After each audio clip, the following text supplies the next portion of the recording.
Good evening friends. দেখো, আমি অন্য দিনের মতন আজকেও চলে এসেছি তোমাদের সামনে। তবে আজকে গুড ইভিনিং নয়, আজকে অনেক রাত্রির হয়ে গেছে। আর কি কারণে রাত্রির হয়েছে সেটা তোমাদের সঙ্গে শেয়ার করব। তার আগে তোমাদেরকে বলি, আমার এই চ্যানেলে তোমাদের সকলকে স্বাগত জানাই। তোমরা ভালো আছো নিশ্চয়ই, আর আমিও ভালো আছি। তো বন্ধুরা দেখো, আজকে প্রথমেই তোমাদের দেখায় যে কি কারণে আজকে আমার এত দেরি হয়ে গেছে। তো আজকে বাজারে গিয়েছিলাম। কদিন ধরেই বাড়িতে একটুখানি কাজের চাপ হচ্ছিল বলে আমি বাজারের দিকে যেতে পারিনি, সেই জন্য কোনো বাজার টাজার করা হয়নি। তো আজকে দেখো কি কি বাজার করেছি, চলো তোমাদেরকে দেখাই।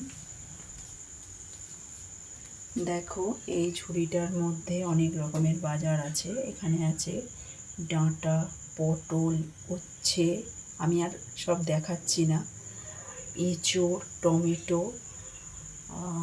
কাঁচা আম, কাঁচা লঙ্কা, অনেক কিছু আছে। আর দেখো এইখানে আমি মুদিখানার জন্য কী কী নিয়ে এসেছি।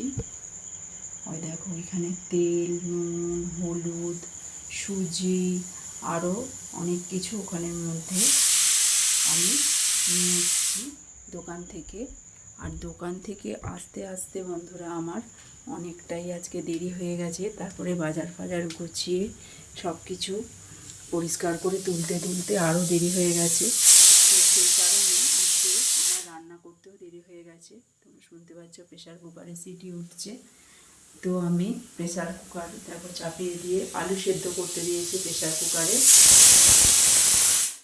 খোসা সমেত আলু সেদ্ধ করতে দিয়েছি। এই খোসা সমেত আলুটাকে ছাড়িয়ে নিয়ে একটা আলুর তরকারি করব। আর দেখো, এখানে নিয়ে নিয়েছি ময়দা, আর তার সঙ্গে মিশিয়ে নিয়েছি নুন।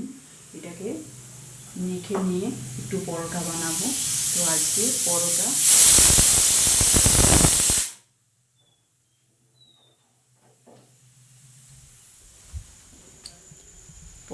আর আলুর তরকারি দিয়ে আজকে রাত্রিবেলা খাওয়া হবে।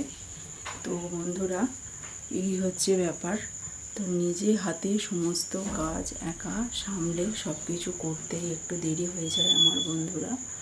তো বন্ধুরা, আমি আমার ভিডিওটা আর বেশি দীর্ঘ করব না, ছটাফট রান্নাটা করে নিই। তারপরে খাওয়া দাওয়ারও একটা গোছ আছে, সে সমস্ত গুছিয়ে আবার রান্নাঘর পরিষ্কার করে গ্যাস মুছে শুতে আরও অনেক রাত্রি হয়ে যাবে বন্ধুরা।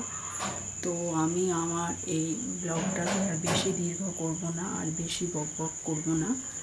তো আমি তোমাদেরকে একটা কথা জানাই, সেটা হচ্ছে আমার এই চ্যানেলটা যদি তোমাদের ভালো লাগে, আর আমার এই ভিডিওগুলো যদি তোমাদের ভালো লাগে, তাহলে তোমরা অবশ্যই লাইক, কমেন্ট, শেয়ার এবং সাবস্ক্রাইব করে আমার পাশে থাকবে।